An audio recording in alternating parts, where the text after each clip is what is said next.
360. J, Star Wars 360. I'm reviewing Spectre. I wasn't going to talk about this because I feel like there's a lot of the people who've more or less said what I said, but then I figured, you know what? This film is so all over the place in terms of reviews. It's getting such mixed reviews. I'm like, you know what, why not? So, Spectre, the 24th James Bond film, the 4th film with Daniel Craig, and presumably final film. And before I get into it, again, just briefly, I'm going to sum up my experience with James Bond. Only recently have I started to get into it. I saw Casino Royale, but I wasn't a huge fan of it, although I was young at the time, so if I go back now, I probably would find it entertaining. Really enjoyed Skyfall. Die Another Day I surprisingly enjoyed, although I admit it was really silly. And I've been starting to read the books and get into it. So, after Spectre, Skyfall, I was really excited for the next Bond. I'm like, I cannot wait. And it looked really promising. And then I got a little concerned when the film was coming out, it wasn't getting buzz, and no one was talking about it, and no one was really talking about it. So, but, I figured, why not see it? It looks promising, and it's such a mixed bag, because the opening, like, the pre-credit scene, I'm like, oh my gosh, this is amazing. This is, like, almost as good. This is a worthy follow-up to Skyfall. Like, this is on par, if not better, than Skyfall. You've probably heard it a million times if you've been listening to the reviews or seen the film. It's this beautiful one-take shot. You have this Day of the Dead music going, which ironically ties into the theme of the film. You have the Bond film worked in there. It's just a wonderful, wonderful sequence. But the downside is that that's the only good part of it. After that, it becomes about Bond trying to track down the villain, Christoph Waltz, working for this organization as Spectre, and the first part of it's fine. Everyone in the cast is good. Craig is good as Bond. I know people have said that he's a little dull, that he's tired. If he was, he didn't show it. Ralph Fiennes works as M.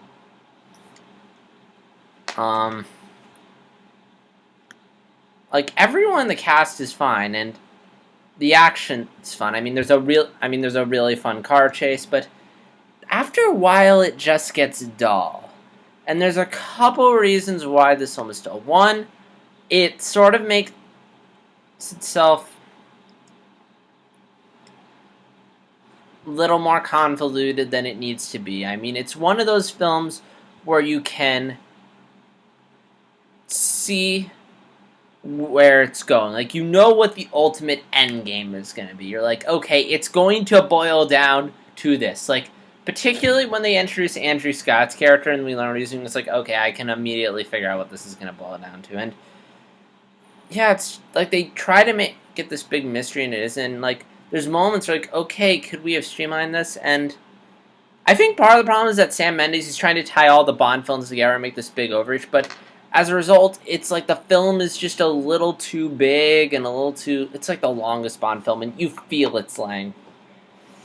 And,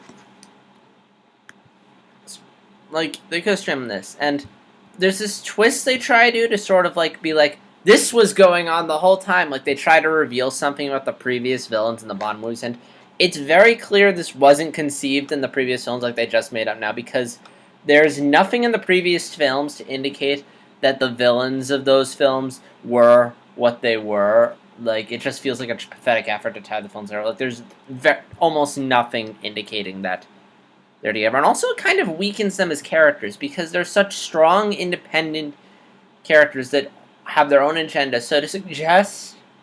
Okay, this is a minor spoiler, so just skip 10 seconds if you don't want to hear it, but they were part of Spectre. I'm like, no, you're such a strong, independent, well-developed villain. Like, the fact that you were part of this organization is ridiculous. Okay, if you skipped ahead, you can skip now. So, it's like in Dream Drop Distance when they try to drop this reveal about Xehanort and act like it's been going on the entire series, and they clearly just flat out, I'm like, no.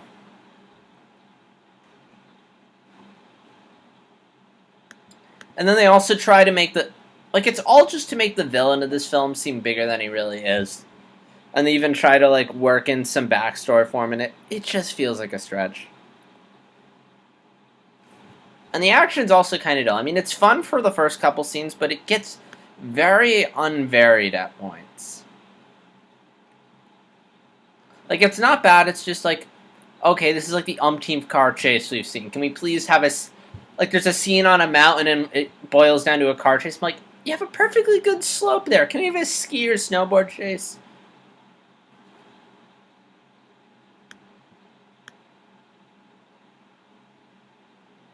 Yeah. So you're probably wondering, Christoph Waltz, how he is the villain. He's fine, but he's not really given that much to do. I mean, you think of how. I mean, they build him up fantastically, but it's like he's just sort of there for a bit, and then he gets beaten kind of easily and quickly. Like the whole organization of Spectre, for as much as it's built up, it gets taken down very quickly and very easily without conflict. Like you think of Javier Bardem's villain from Skyfall, and how they spend so much of that film just building him up, building him up, building up, and then he shows up, and then the next half it's just boom, boom, boom, stuff happening, stuff happening. There's tension, there's tension, there's tension. They have to go into the country and hide, and there's this huge battle, and you don't really get anything like that here. So it's just sort of like, okay.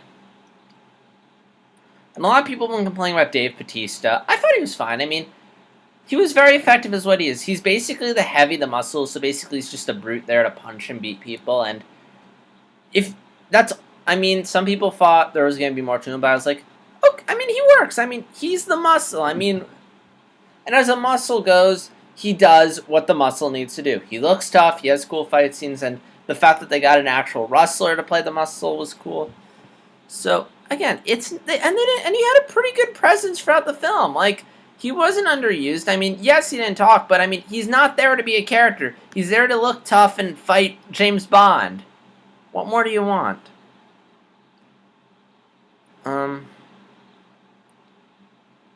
So yeah, I will say this though, I feel like if this is the last Craig Bond film, like, they need to lighten it up a bit. I mean, there are tons of other spy franchises in there, and, like, they're a lot of fun. Now, I feel like there's a time and place for silly. There's a way you can be too silly and too dumb. There's a way you can be too dark and too serious. I feel like Bond's starting to get a little too serious. Like, to a point where you're like, lighten up. Like, have a little fun. Like,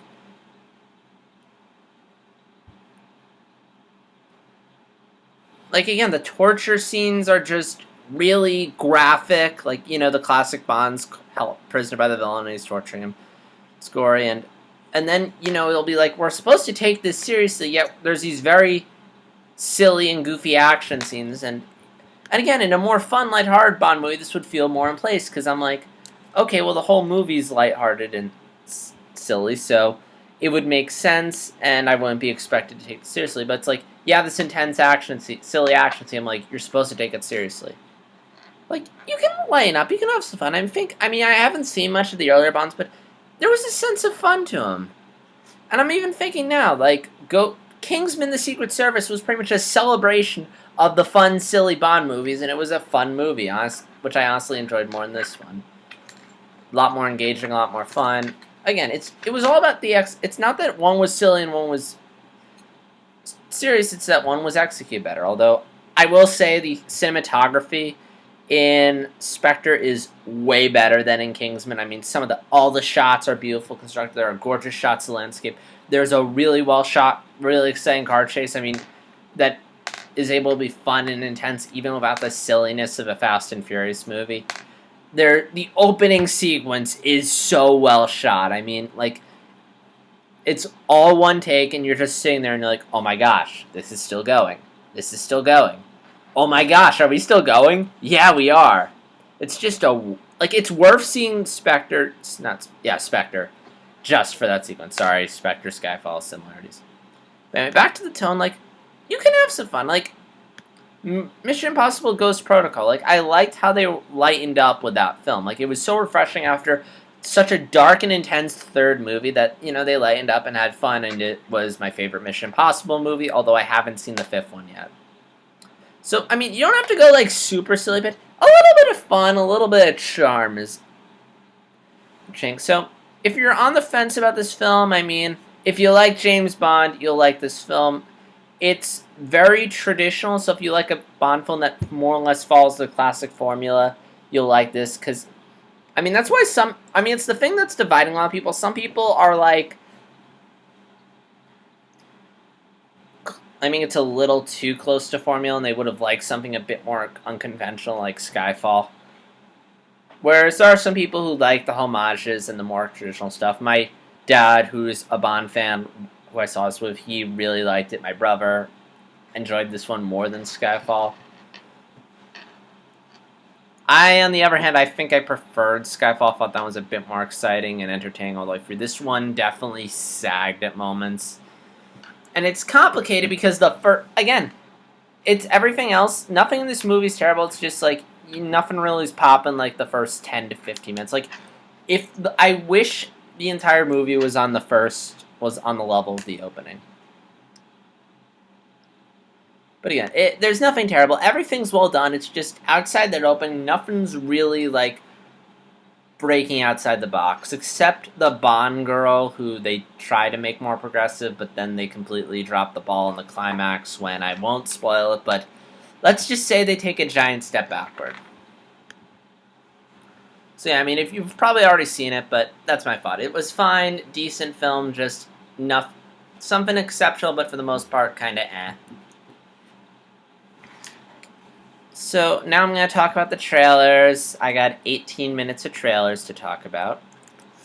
So before the film started, there was like a little AMC promo trailer involving the Pets movie, which is probably it looks cute, but everyone's being tricked into liking this movie because there's cute, adorable pets, kind of like how everyone's tricked into liking the Minions because the Minions. So nothing against it if you like the Minions, but they use the cutesy, adorable stuff to sucker audiences in it.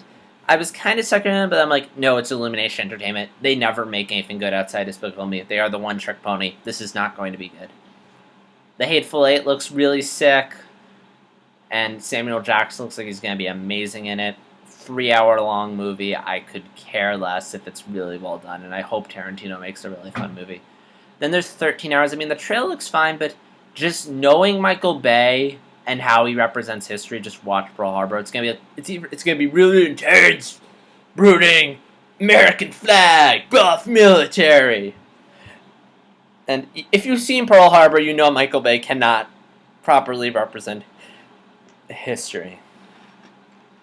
Also, it's coming out in January, and if you're not an awards contender, you're lame, man. Unless Michael Bay's actually trying to get an award, which in that case, lame.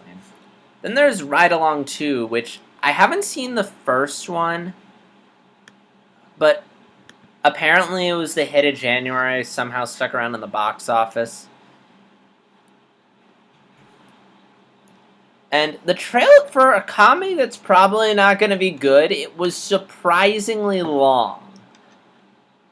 Like, they're really trying to sell this movie. They really believe, or they feel like they need to put everything to convince us. It's probably going to be a fuck you, it's January movie, but I mean, it does look like a stupidly entertaining movie, and I'll admit, after seeing it, I am kind of curious to check out the first one, even if it's terrible. Then I got The Revenant, which the only word I can describe is intense, like those breaths and fades to blacks. It looks so good. I mean, I'm hoping this is Leonardo DiCaprio's moment. Then I got In the Heart of the Sea, which, despite being based off a true story, looks very unrealistic and stupid and overblown. Wah! Wah! Like the giant whale, and I feel so bad for Chris Hemsworth. He's trying so hard to break out, but without the MCU, he really isn't getting much good work. This partnership with Ron Howard isn't really working out for you, Thor. And lastly, I got Concussion, which, I mean, I don't know if it'll be good. It looks alright, I guess. I mean, the bizarre thing is hearing that accent come out of Will Smith's mouth. I don't know if it's a Ugandan or... No. I wasn't familiar with the event much, so, yeah. So, standout trailers were Hateful Eight and The Revenant, and Heart of the Sea for the wrong reasons, and I guess Ride Along too. So that's all I have to say on Spectre. Leave your thoughts in the comments below. Like, dislike, subscribe. And this is JStars360. and I will see you guys in the next video. Until then, take care.